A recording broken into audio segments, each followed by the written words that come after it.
Puji Tuhan, silakan duduk saudara. Shalom, puji Tuhan. Pada pagi hari ini saudara kita akan belajar tentang firman Tuhan yang bertema iman dan kesehatan mental yang diambil dari kitab Filipi pasal yang ke-4 ayat yang ke-6 sampai ayat yang ke-9.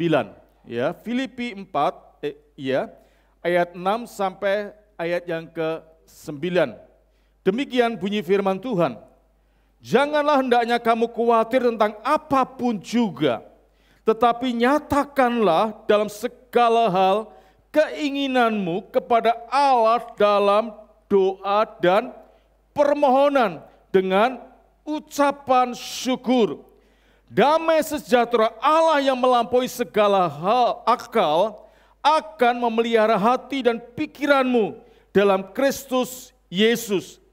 Jadi akhirnya saudara-saudara, semua yang benar, semua yang mulia, semua yang adil, semua yang suci, semua yang manis, semua yang sedap didengar, semua yang disebut kebajikan patut dipuji, pikirkanlah semuanya itu.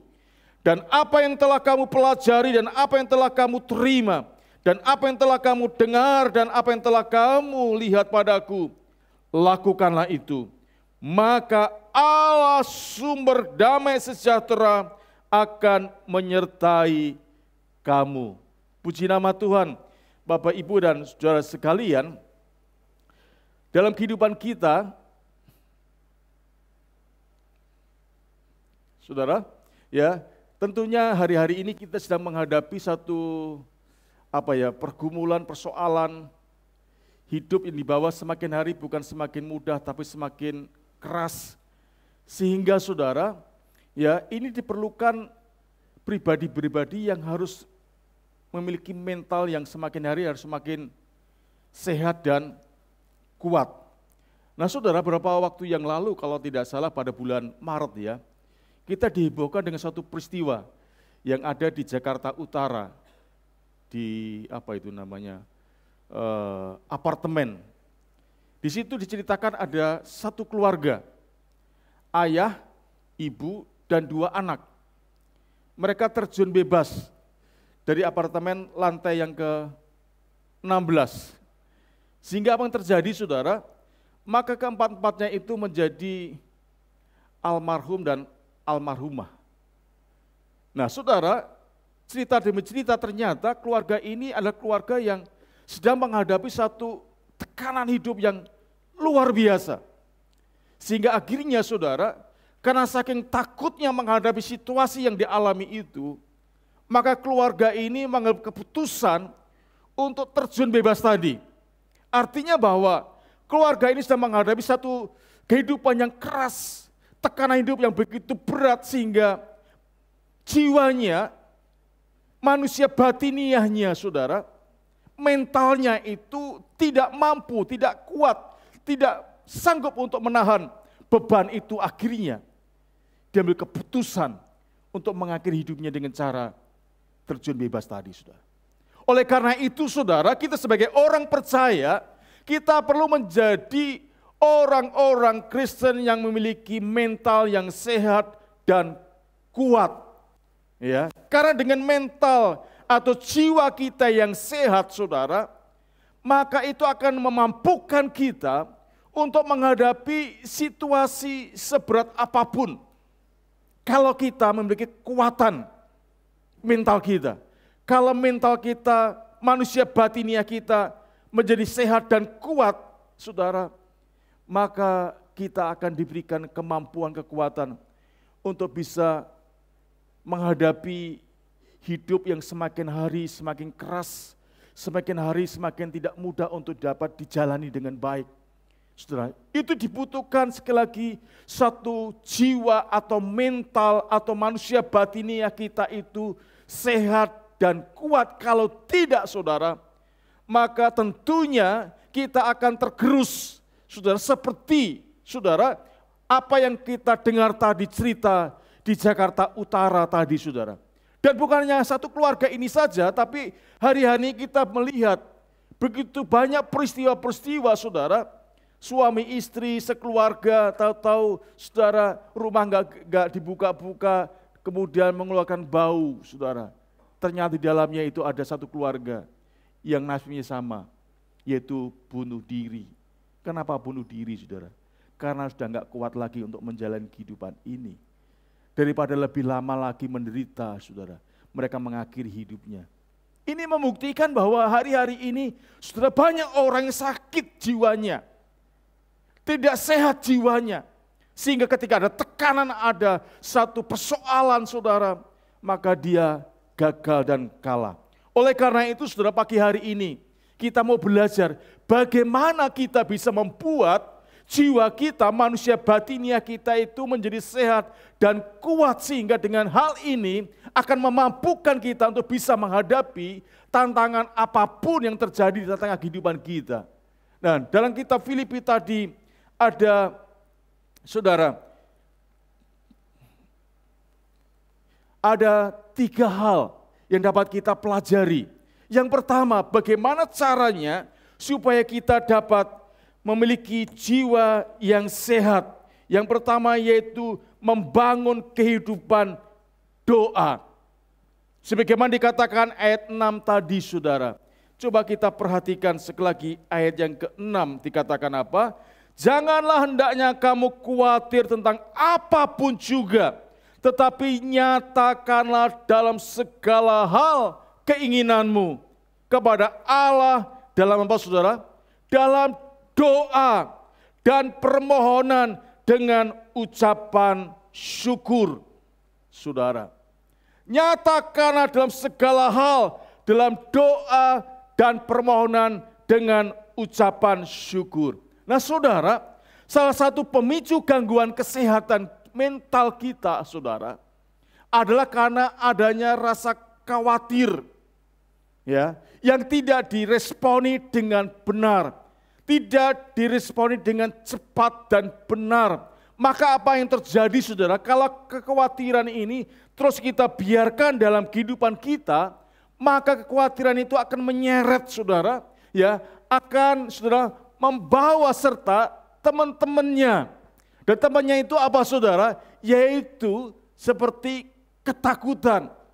Jadi kekhawatiran kalau dibiarkan terus-menerus, itu akan membawa dampak akhirnya kepada ketakutan. Nah, ketakutan kalau enggak segera diatasi dengan benar, saudara, maka ketakutan itu akan bisa melahirkan apa, saudara? Tekanan hidup, ya, depresi. Kemudian akhirnya ketakutan itu melahirkan depresi, ya, stres. Dan stres kalau enggak segera diatasi, akhirnya menjadi strip. Ya, strip tahu sudah ya. Ya, miring sudah ya. Nah, kalau strip tidak segera diatasi dengan cepat dan benar, maka akan berubah menjadi apa, saudara? Apa? Stop. Berakhirlah seperti tadi, terjun bebas, saudara. Karena apa, saudara? Dia tidak segera mengatasi rasa kekhawatirannya itu, saudara, ketakutannya, depresinya, kemudian, ya saudara, stresnya itu kemudian dia ambil keputusan, udah deh, sudah nggak ada harapan lagi, terjun bebas, udah selesai, dipikir selesai, saudara. Enggak, saudara. Ya. Jadi yang pertama yang harus kita bangun dalam kehidupan kita adalah membangun dalam kehidupan doa, saudara. Nah, kekhawatiran itu sekali lagi, saudara, ya, itu bisa menghancurkan kehidupan kita kalau kita enggak segera diatasi dengan baik. Nah, solusinya atau caranya adalah, saudara, firman Tuhan katakan tadi, nyatakanlah apa, saudara? Kepada Tuhan segala hal keinginan atau kerinduan kita, dikatakan tadi dalam doa dan permohonan dengan ucapan syukur. Jadi semua masalah yang kita hadapi yang membuat kita khawatir, takut dan cemas dan depresi itu, saudara, solusi yang firman Tuhan tawarkan kepada kita adalah dengan cara kita menyerahkan dan menyatakan itu dalam doa permohonan dengan ucapan syukur. Artinya bahwa masalah yang kita hadapi itu enggak bisa diselesaikan dengan cara diusir dan ditengking, saudara. Ya. Suatu hari saudara, saya diundang oleh salah seorang ibu, anaknya lah saudara. Maminya itu teriak-teriak sendiri saudara. Teriak-teriak sendiri. Ya. Kemudian ada pendeta di situ. Sebelum saya masuk dari luar itu keras suaranya. Ya, ditengking. Hei setan, keluar. Dalam nama Yesus, keluar. Saudara, ditengking ini saudara. Semakin ditengking, diteriaki, ibu ini semakin teriak saudara. Kemudian setelah itu saudara, pendeta ini keluar, kemudian saya ganti masuk. Saudara, ibu ini masih teriak-teriak. Kemudian saya pegang pundaknya, kemudian saya ajak ngobrol saudara. Ya, kemudian ibu ini mulai sedikit tenang. Kemudian disitulah kami berbincang-bincang saudara, ngobrol-ngobrol sana sini. Kemudian akhirnya terkuaklah apa yang menyebabkan dia berteriak-teriak. Karena dikatakan, dia berkata, aku sudah enggak tahan Pak Pur. Loh, enggak tahan apa saudara? Akhirnya dia menceritakan masalahnya saudara. Menceritakan masalahnya. Nah saudara, lah kalau sudah begini ini enggak bisa ditengking-tengking saudara. Semakin ditengking mereka semakin stres saudara. Diajak bicara ngobrol, kemudian akhirnya dia mengungkapkan semua beban hidupnya. Kemudian disitulah kami berdoa dan menyerahkan kepada Tuhan. 1 Petrus 5 ayat yang ke-7. Serahkanlah segala khawatirmu kepada Tuhan. Karena Dia yang memelihara kamu. Jadi akhirnya kami berdoa dan menyerahkan segala kekhawatirannya kepada Tuhan. Dan puji nama Tuhan saudara. Sampai hari ini ibu ini enggak lagi teriak-teriak lagi saudara. Jadi ada sesuatu yang enggak bisa langsung semuanya ditengking, semuanya itu dari setan. Enggak saudara. Ada sesuatu yang kadang-kadang ya itu perlu ya share, ngobrol. Ya, setelah dia bisa mengungkapkan masalahnya dan didoakan, ada kelegaan. Bebannya mungkin keadaannya belum berubah saudara, tapi dia ada keringanan di situ sehingga dia bisa ngobrol, bisa tenang. Dan sampai hari ini, puji nama Tuhan, ibu ini setia sama Tuhan. Saudara, jadi enggak semuanya itu perlu diusir dan ditengking, tapi perlu diserahkan dalam doa. Seperti nasihat 1 Petrus 5 ayat 7 tadi. Serahkanlah segala kekhawatirannya kepada Tuhan. Saudara, karena Dia memelihara kita. Ya.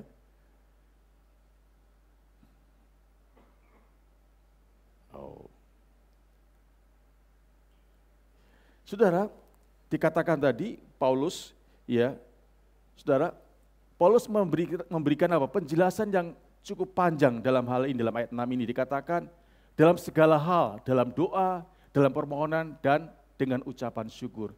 Nah, saudara, apa sih maksudnya Paulus katakan demikian? Dia menjelaskan begitu panjang doa itu, saudara. Jadi penjelasan ini mengajarkan bahwa berdoa itu tidak identik dengan permohonan atau memohon. Doa itu lebih luas daripada sekedar meminta, saudara. Ya, itulah sebabnya Paulus membedakan antara dalam doa dan dalam permohonan. Ya, jadi Rasul Paulus mengajarkan di sini bahwa doa itu bukan sekedar hanya minta, saudara. Tapi doa itu, saudara, ya, doa itu adalah sesuatu yang jauh daripada itu, lebih besar daripada itu, lebih luas daripada itu. Jadi doa bukan sekedar hanya tentang permohonan, tetapi tentang membangun hubungan. Ya. Jadi doa itu tidak hanya semata-mata tentang saudara permohonan, permintaan atau tuntutan, tetapi doa itu juga satu relasi, membangun satu relasi atau hubungan dengan Allah. Ya. Persandaran, bukan penyampaian tuntutan. Di dalam doa kita menyatakan segalanya. Tadi dikatakan dalam segala hal. Ya. Artinya apa saudara? Bukan hanya permintaan. Doa itu bisa berarti kita curhat sama Tuhan. Menceritakan isi hati kita kepada Tuhan. Doa itu juga bisa berarti apa saudara? Kita ngobrol sama Tuhan. Ya, bercakap-cakap dengan Tuhan. Ingin mengenal Tuhan lebih dalam lagi. Jadi doa itu tidak selalu minta dan minta dan minta. Saudara, saya percaya 99% doa kita isinya pasti apa, saudara? Permintaan, permohonan. Ya. 99% isi doa kita itu dari awal sampai akhir selalu minta, minta, dan minta.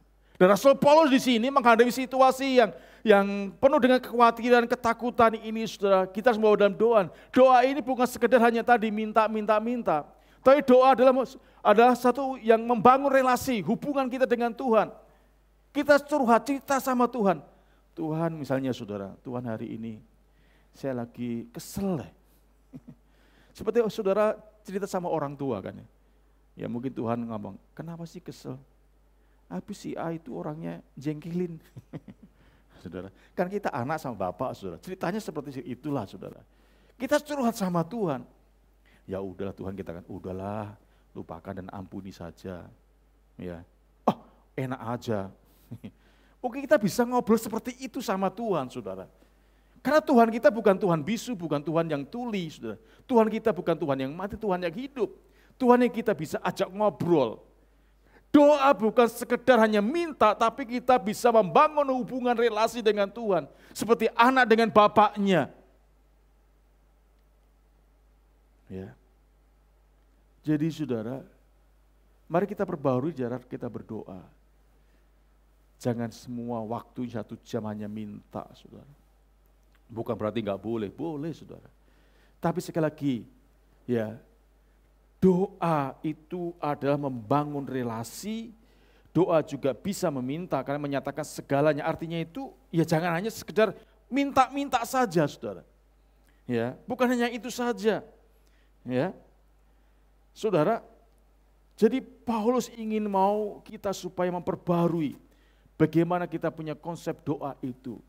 Jadi doa di sini bukan sekedar permintaan, tapi juga kita bisa membangun hubungan kita dengan Tuhan sehingga semakin hari kita menjadi orang yang karib dengan Tuhan. Orang yang dekat dengan Tuhan. Nah kalau kita dekat dengan Tuhan, karib dengan Tuhan, kita akan diberikan isi hatinya Tuhan, kita akan diberi kepekaan. Bahkan Tuhan akan bisa memberikan apa yang menjadi rahasianya kepada kita, saudara. Kalau saudara dekat dengan seseorang, saudara, maka seringkali apa saudara, rahasia pribadi ditutup atau dibuka, saudara? Pergumulan pribadi ditutup atau dibuka? Seringkali karena saking dekatnya, saudara, sehingga kita tahu kelebihan dan kekurangannya, kesenangan dan ketidaksenangannya kita tahu, saudara. Kenapa? Karena kita punya hubungan yang dekat. Nah, demikian juga dengan kita dengan Tuhan dalam doa, saudara. Kalau kita membangun hubungan, kita akan tahu apa sih yang menyenangkan Tuhan, apa sih yang mendukakan hati Tuhan. Kalau enggak, saudara, ya kita enggak tahu apa-apa, saudara. Taunya hanya apa, saudara? Minta dan minta dan minta. Nah kalau minta ini pun, saudara, kalau enggak dipenuhi apa, saudara, yang terjadi, saudara? Saudara, ya, kalau kita enggak dikasih, saudara, maka hati kita akan menjadi tawar, menjadi ngambek. Ya. Jadi doa sekali lagi, bukan sekedar minta, tapi membangun hubungan, relasi. Tapi di akhir dari itu dikatakan yang tidak kalah pentingnya adalah doa itu juga harus dilakukan dengan apa, saudara? Ucapan syukur. Ya, harus ucapan syukur. Doa itu harus disertai dengan ucapan syukur. Karena apa, saudara? Kebenaran ini kelihatannya memang sangat sederhana, tetapi sering kita lupakan. Kenapa? Saking banyaknya permintaan sehingga kita lupa untuk apa, saudara? Bersyukur dalam doa itu. Nah kita kadang kala meminta dengan tuntutan, kekecewaan, kemarahan, bahkan ancaman kepada Tuhan. Kalau Tuhan gak jawab doa saya, ya tak kasih waktu 1 bulan, kalau Tuhan gak jawab doa saya, maka cukuplah sampai hari itu saja. Gak lagi mau pelayanan, mundur saja deh.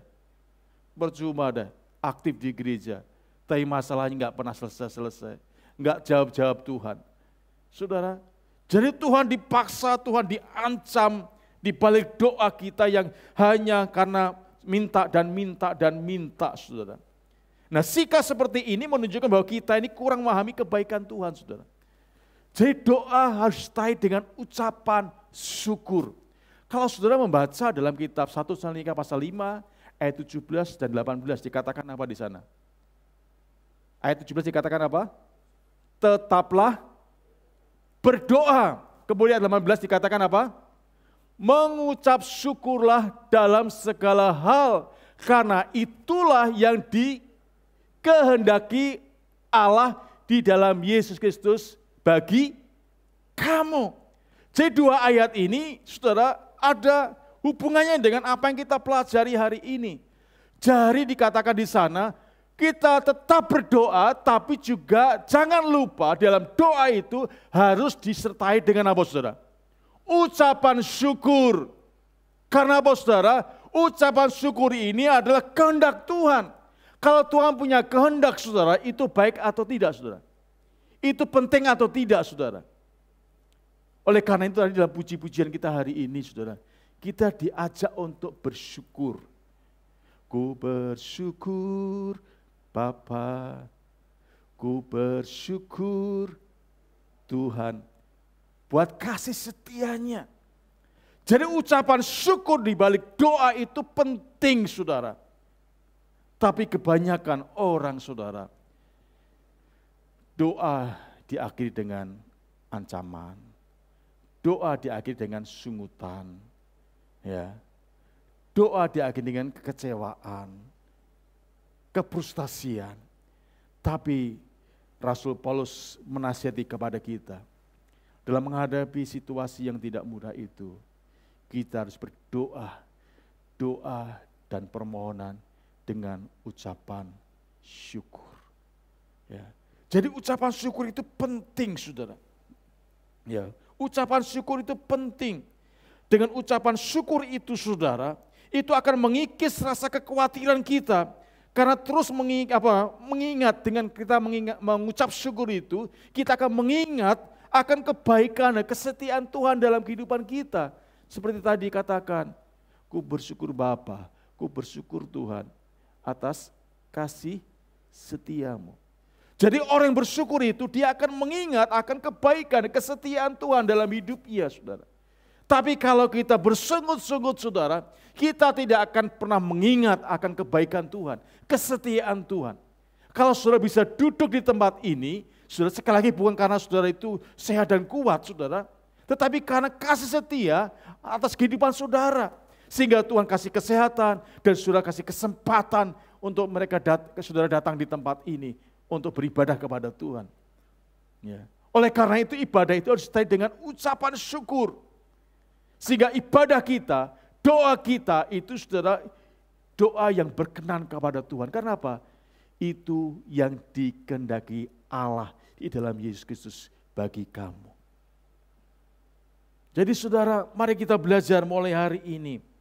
Ketika kita berdoa jangan lupa kita mengucap syukur kepada Tuhan atas kasih setianya. Kalau kita bisa berdoa itu juga karena kasih setia Tuhan. Saudara, bukan banyak orang ketika ada masalah, dia lari kemana-mana, saudara. Bingung kemana-mana dan gak tahu apa yang kita kerjakan. Tapi ketika kita bisa duduk diam dan di hadapan Tuhan, kita memuji menyembah Tuhan. Dan kita mengungkapkan masalah kita, pergumulan kita, sudah kerinduan kita kepada Tuhan. Dan kita bersyukur karena apa? Tuhan yang kita sembah itu Tuhan yang penuh dengan kasih dan setia. Ya, kasih dan setia. Dan kesetiaan kasihnya itu tidak akan pernah berubah atas kehidupan kita, saudara. Sekalipun mungkin kita berubah, tapi dia kasih setianya tidak akan berubah atas kehidupan kita, saudara. Ketika saudara berubah dan kembali kepada Tuhan, kasih setia yang tidak akan berubah, tetap saudara akan diterima dan diampuni dosa saudara ketika saudara mau mengaku dosa saudara. Jadi saudara dikasih Tuhan, yang pertama yang harus saudara lakukan, bagaimana caranya mempertahankan supaya mental kita, jiwa kita itu kuat, maka kita harus berdoa kepada Tuhan dengan permohonan dan ucapan syukur kepada Tuhan. Doa itu sesuatu yang luar biasa, kuasanya luar biasa, saudara. Daud, saudara, ya, dia berdoa kepada Tuhan dan dikatakan doa itu memberikan kekuatan bagi jiwanya. Ya, doa itu memberikan kekuatan bagi jiwanya. Oleh karena itu saudara, mari kita dalam menghadapi situasi yang hari-hari ini tidak mudah, maka kita harus tingkatkan jam-jam doa kita kepada Tuhan. Ya, ada orang berkata, semakin banyak kita berdoa, semakin banyak kekuatan yang Tuhan limpahkan kepada kita. Semakin kita jarang berdoa, semakin lemahlah kekuatan kita.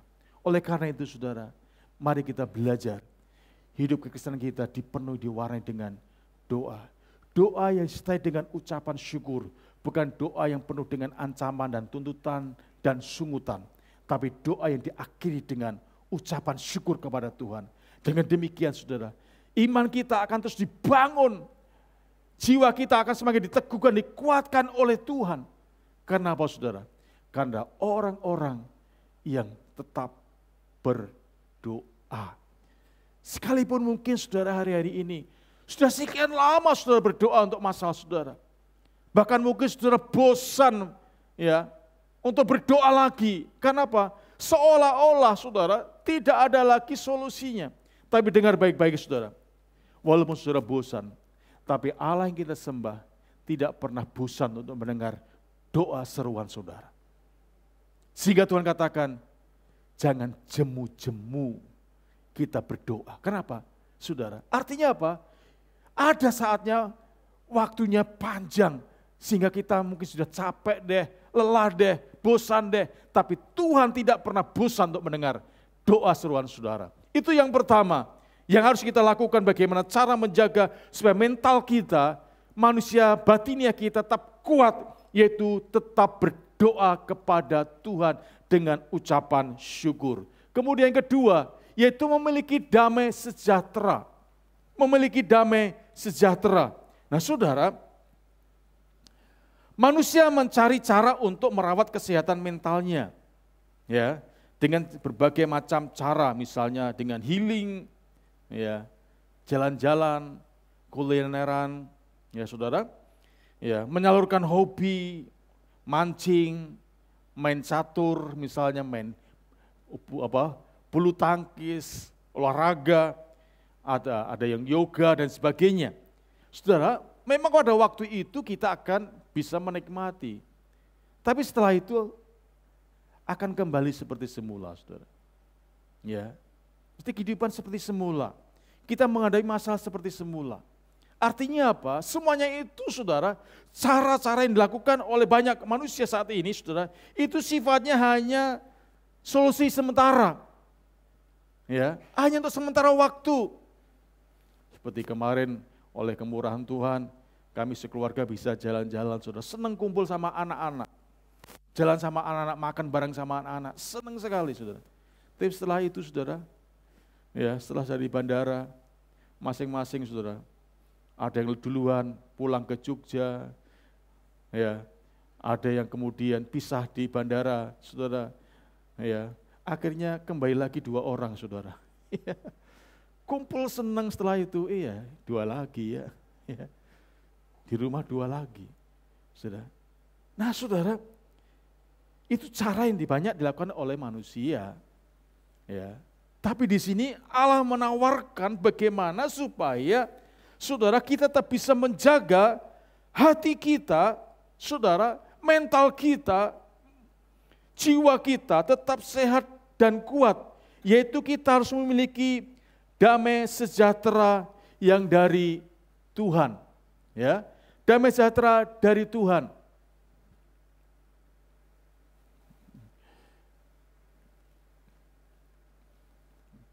Mundurin sedikit, ini nggak bisa ya.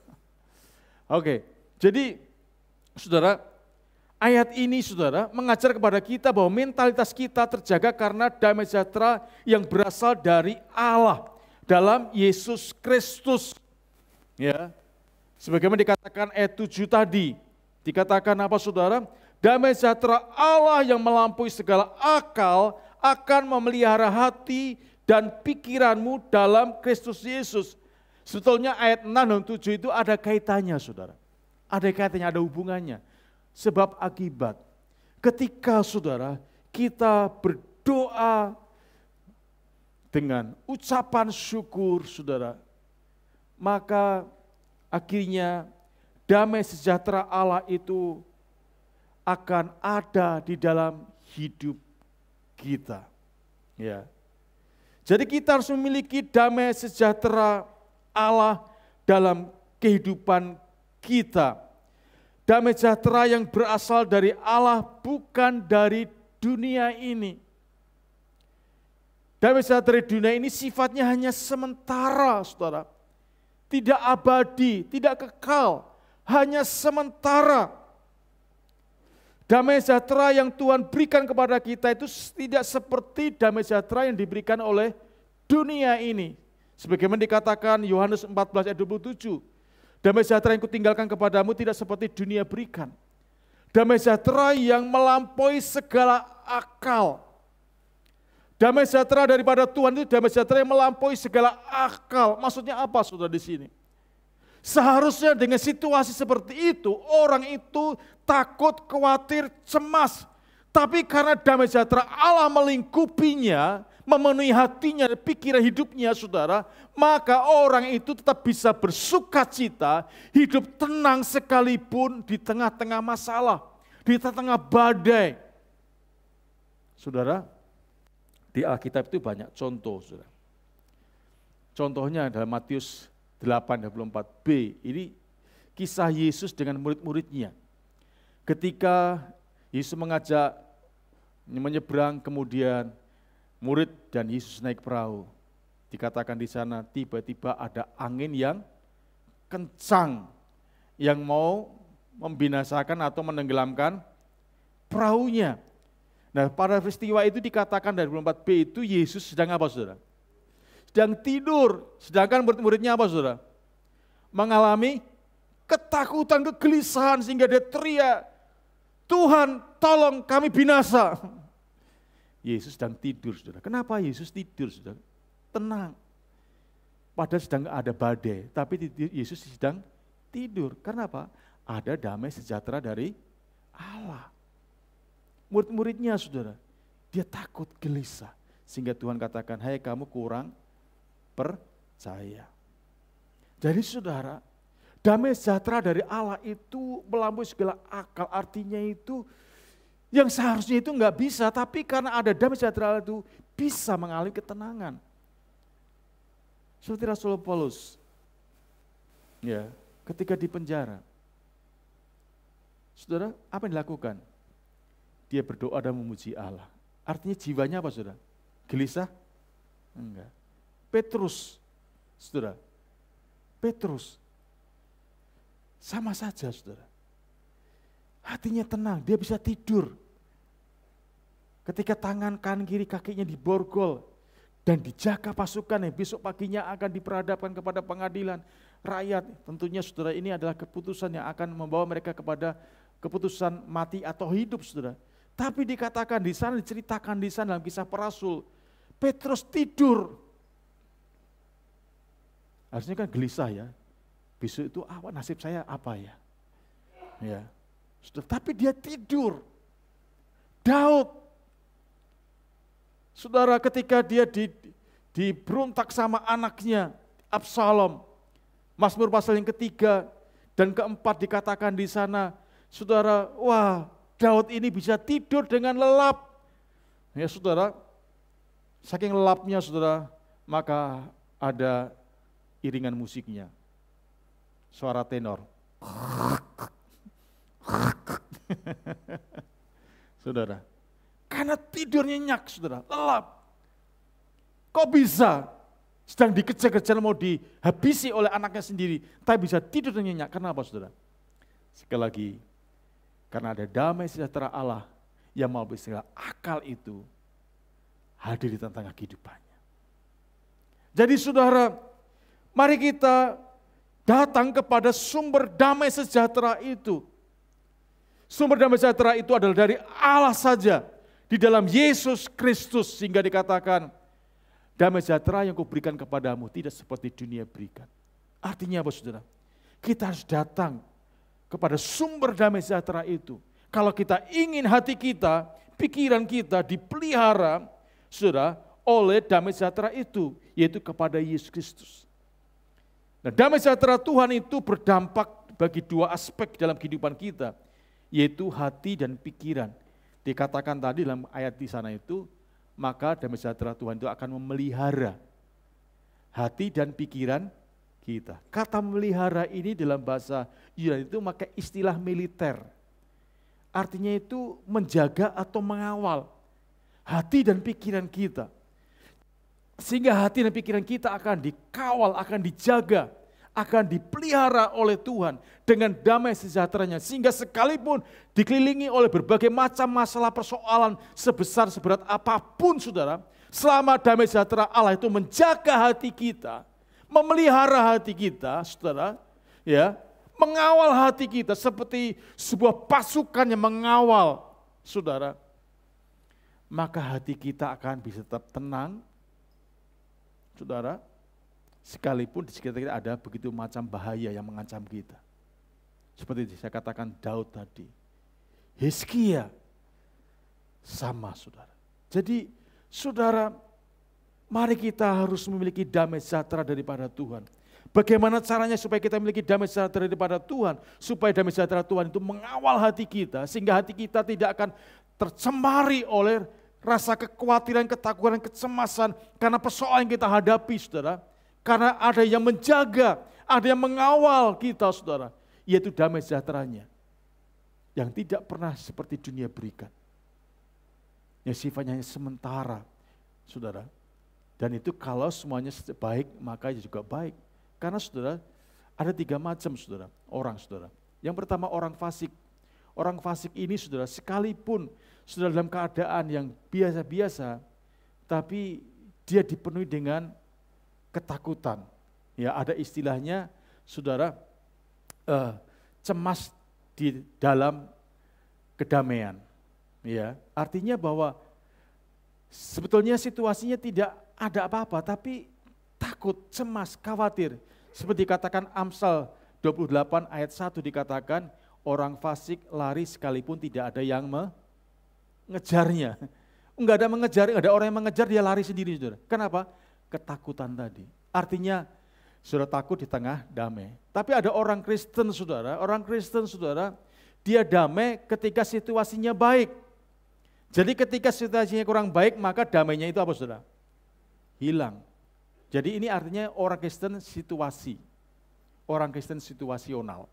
Tapi ada orang Kristen yang karena tadi dia sungguh-sungguh berdoa kepada Tuhan, bersyukur kepada Tuhan, dan hati yang dipenuhi dengan damai sejahtera daripada Tuhan, saudara. Maka dia bisa damai di tengah-tengah apa, saudara? Badai. Ya. Damai di tengah-tengah badai. Ini memang enggak mungkin, saudara. Secara akal sehat itu enggak mungkin. Ini hanya berlaku bagi orang-orang yang sungguh-sungguh di dalam Tuhan. Yang menaruh trust-nya kepada Tuhan, kepercayaan penuh kepada Tuhan atas kasih setia Tuhan. Kalau enggak, saudara, orang Kristen duniawi sama dengan orang fasik. Cara berpikirnya, cara meresponnya sama dengan orang dunia. Sehingga, saudara, banyak orang Kristen duniawi ini Kristen situasi. Situasinya baik, ya baik, situasinya kurang baik, ya sudah down, sudah jadi naik turun, saudara. Tapi orang Kristen yang mengenal Tuhan, yang memiliki kepercayaan dan trust penuh kepada Tuhan, apapun situasi yang terjadi, dia tetap berdiri dengan kokoh. Saudara, dalam kitab Yeremia, ya Yesaya, sudah dikatakan 28 kalau nggak salah ayat yang ketiga di sana, ya, hatinya teguh karena kau jagai dengan damai sejahtera, karena ia percaya kepadamu. Hatinya kau jaga dengan damai sejahtera, hatinya teguh karena kau jagai dengan damai sejahtera, karena ia percaya kepadamu. Jadi saudara dikasih Tuhan, mari kita belajar dalam situasi apapun, kita tetap percaya kepada Tuhan, kita tetap trust kepada Tuhan atas kasih setia dan kebaikannya, sehingga ketika hal itu terjadi, hati kita akan dipenuhi dengan ucapan syukur, dan ketika itulah saudara, maka damai sejahtera Tuhan akan dilimpahkan dalam kehidupan kita, yang akan menjaga dan mengawal hati kita, sehingga apapun terjadi tidak akan menggerogoti saudara, sukacita damai sejahtera Tuhan dalam hidup kita. hati kita akan tetap terjaga sehingga kita tetap kuat menghadapi situasi apapun juga. Jadi damai sejahtera Allah tidak akan mengawal dan menjaga hati dan pikiran kita sama seperti pasukan tentara mengawal dan menjaga sebuah benteng. Sehingga kita akan tetap mempunyai damai dan dalam situasi dan kondisi apapun.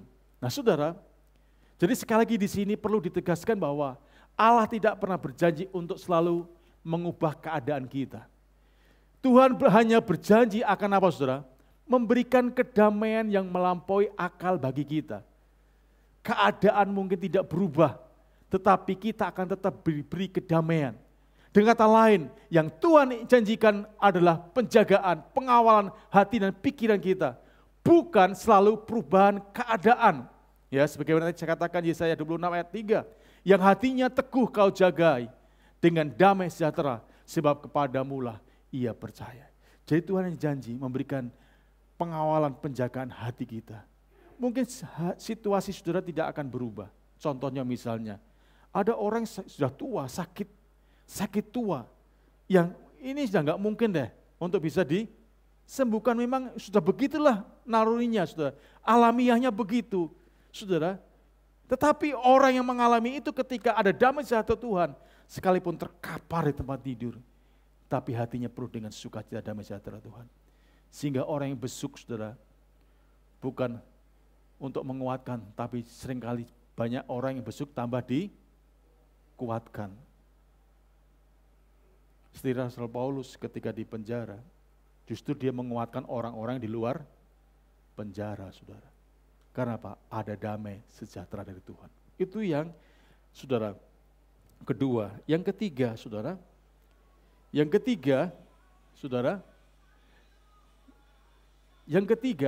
berpikir yang berpusat kepada Allah.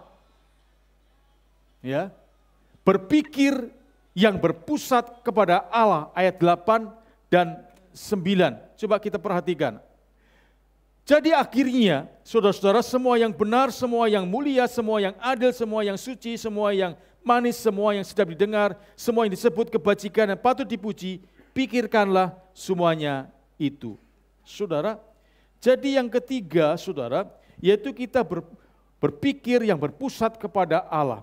Menjaga mentalitas yang sehat dapat dilakukan dengan menjaga apa yang kita pikirkan. Nah, biasanya orang berpikir negatif atau sebaliknya overthinking. Dan itu dua-duanya sudah akan mengakibatkan kesehatan mental kita terganggu. Nah, bagaimana caranya, saudara? Yaitu kita harus memiliki pikiran yang berpusat kepada Allah.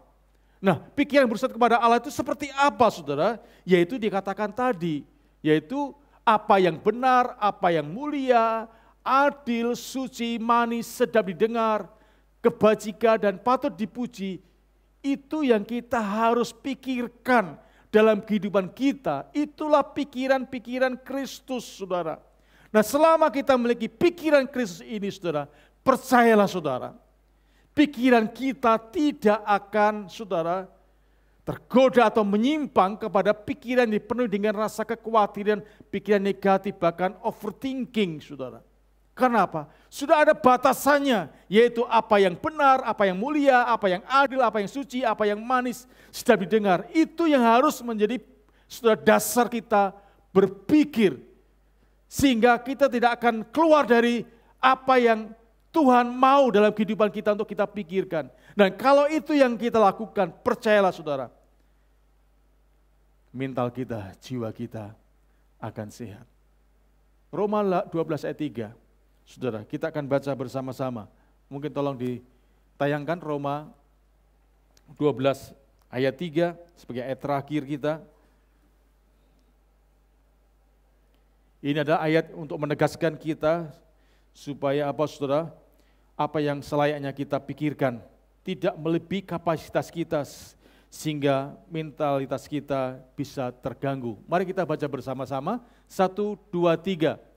Berdasarkan kasih karunia yang dianugerahkan kepadaku, aku berkata kepada setiap orang di antara kamu, janganlah kamu memikirkan hal yang lebih tinggi daripada yang patut kamu pikirkan, tetapi hendaklah kamu berpikir begitu rupa, sehingga kamu menguasai diri, menurut ukuran iman yang dikaruniakan Allah kepada kamu masing-masing. Saudara, ini ada nasihat firman buat kita. Jangan melampaui apa yang sepatutnya.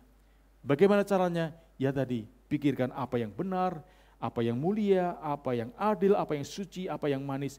Kalau ini kita pikirkan, saudara, kita lakukan, percayalah saudara, hati kita, jiwa kita akan terjaga dari rongrongan, kekhawatiran, ketakutan, kecemasan. Tapi damai sejahtera Allah itu akan memenuhi kehidupan kita. Bahkan dikatakan ayat terakhir ayat 9 tadi, saudara, bahkan Allah sang sumber damai sejahtera itu akan menyertai kita, saudara. Bukannya damai sejahteranya saja, tapi pribadinya sendiri. Allah itu sendiri dikatakan akan menyertai kita, saudara. Kalau kita bisa melakukan ayat 6 sampai 7 dan 8 tadi, maka Allah sendiri akan turun tangan menyertai saudara. Akan menaruhkan damai sejahteranya dalam kehidupan saudara. Sehingga masalah sebesar apapun seperti Paulus hadapi situasi di Filipi ini, Paulus bisa tetap memuji Tuhan dan berdoa kepada Tuhan dan menjadi saksi kepada Tuhan. Nah, kalau saudara punya cara hidup seperti ini saudara, saya percaya saudara, ini akan menjadi satu kesaksian yang luar biasa. Di tengah masyarakat sedang mengalami tekanan hidup yang luar biasa. Kok bedanya luar biasa? Satunya gelisah, takut, khawatir, tapi satunya tetap tenang, tetap ada sukacita, ada damai sejahtera, enggak kemerungsung hidupnya, tapi tetap tenang. Dan orang akan bertanya rahasianya apa? Disitulah saudara akan bersaksi. Karena ada Yesus Kristus yang memelihara aku. Dan saudara, kemungkinan besar orang itu akan datang kepada Tuhan. Ketika dia bertanya rahasianya apa, dan saudara membuka rahasianya itu, kecuali saudara ya nggak mau membuka rahasianya, ya orang itu akan tetap mengalami situasi itu. Oleh karena itu mari saudara, kita belajar ya bagaimana cara menjaga mental kita supaya sehat. Kita harus berdoa dalam permohonan dan ucapan syukur. Yang kedua, ketika kita bisa melakukan ini, maka damai sejahtera Tuhan akan diberikan kepada kita. Dan damai sejahtera Tuhan itu sudah akan memelihara pikiran kita, sehingga pikiran kita bisa memikirkan perkara yang mulia, yang benar, yang suci dan sebagainya tadi. Kiranya firman Tuhan ini memberkati dan membekali kita. Tuhan berkati. Mari kita akan berdiri bersama.